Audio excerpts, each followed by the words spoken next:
ناظرین اکرام، اب آپ کے سامنے فقہی مسائل بیان کریں گے مفتی عبدالمعبود صاحب قاسمی دعوت برکاتہ۔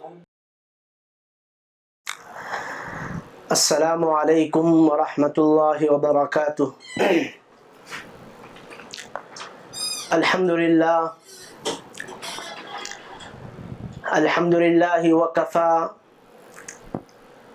وسلام علی عبادہ الذین اصطفی، اما بعد۔ محترم ناظرین، احکام میت کی ایک کڑی مختلف قسم کے حادثات میں ہلاک ہونے والے اور متفرق مسائل اور اسی طریقے پر ایسے مسائل